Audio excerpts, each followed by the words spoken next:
કે એક સમય એવું હતું કે જનતા ચૂંટતી હતી પીએમ સીએમ બધા કોર્પોરેટર. હવે સરકાર છે જનતાને ચૂંટશે કે કોણ એને વોટ આપશે ને કોણ નહીં. હા, એટલું એવું જ થયું ને. તમે વિચાર કરો, એને મતદાન, અને હજી બિચારા મતદાન કરે છે, એને હાથ જોડીને વિનંતી કરું છું, તમે બહુ મોટું પાપ કરી રહ્યા છો. એક મોટા સાપને તમે દૂધ પાઈ રહ્યા છો.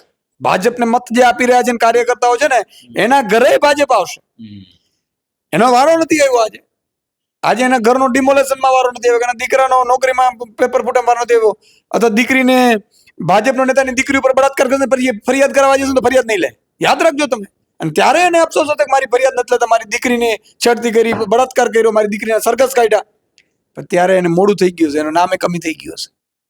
એટલે હદ ઉપરાંત મને એવું લાગે છે કે ઈશ્વર બચાવે ગુજરાતને, ભાજપને જે રીતે અજગર જેવો ભરડો લીધો છે.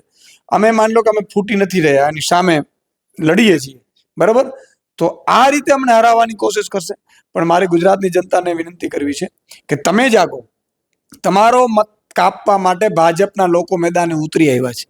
હવે તમારું મત કપાય નહીં એ જુઓ, કોણ કાપનાર છે એને તમે ફોન કરો, પછી મતદાનમાં યાદીમાં તમે એડ કરો, અને ભાજપ વિરુદ્ધ મતદાન કરીને એને ગુજરાતમાંથી ભારતમાંથી વિદાય આપો, અને ભારતને આઝાદ કરો, સાચી આઝાદી અપાવો.